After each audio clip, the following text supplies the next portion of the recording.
What's up guys, welcome back to Spare Change. Today we've got Spider-Man Homecoming on 4K and 3D Blu-ray. I won't get into plot details, but rather discuss the video and audio quality. But first, let's unbox this thing. It's true. It's true. It's true.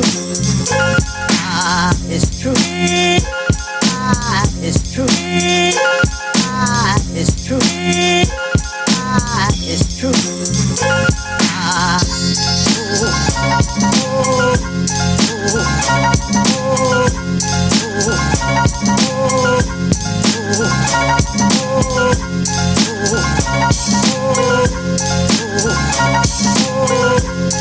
Now for some tech specs. The movie was shot in 2.8K. It has a 2K DI.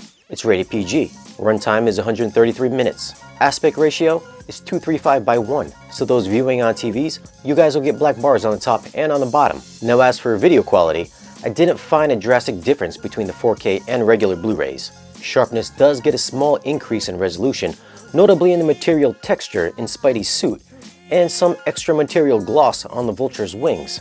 Close-up shots were very good on the regular Blu-ray, with pores and skin textures already very visible. The 4K version adds a little more richness in color, but I wouldn't say there's too much to brag about in the detail department. HDR adds a touch more vibrancy to colors, and shadow detail in low-lit scenes were solid, but I didn't notice anything on the 4K disc I couldn't see on the regular version. Now for the 3D version, I found it to be just an okay conversion, seeing how the movie wasn't natively shot in 3D. There was one standout scene in Chapter 8 where Spidey was on top of the Washington Monument. That placed you right at the top looking downward. The depth and dimension in this scene was excellent and made me a little bit lightheaded.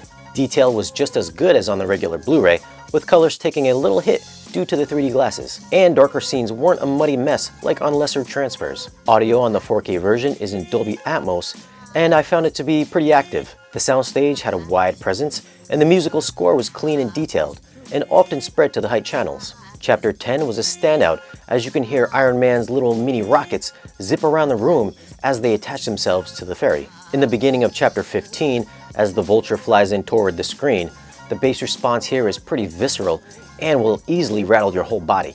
Atmos height effects were active during all the action sequences, and ambient effects are always present in all locations. Dialogue had good clarity, so no issues there. Now for the audio on the 3D, you only get a DTS 5.1 track.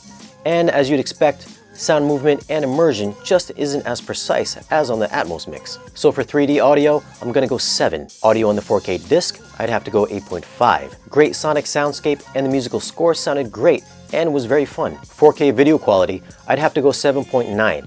I don't think it offered too much over the regular Blu-ray, except for some slightly better color and brighter highlights. And it was also a little bit soft at times. For 3D, I'd have to go 7.5. Depth and dimension was decent, but nothing too eye-catching, except for maybe 1 or 2 scenes. If I had to pick what version I'd watch, I'd definitely go for the 4K option. Now if you'd like to pick up any of these movies, I left a link in the description down below, along with the associated gear I used for this review. If you enjoyed this video, give us a thumbs up, follow us on social media, and if you're not a subscriber, go ahead and hit that subscribe button. And we'll see you guys again in the next video.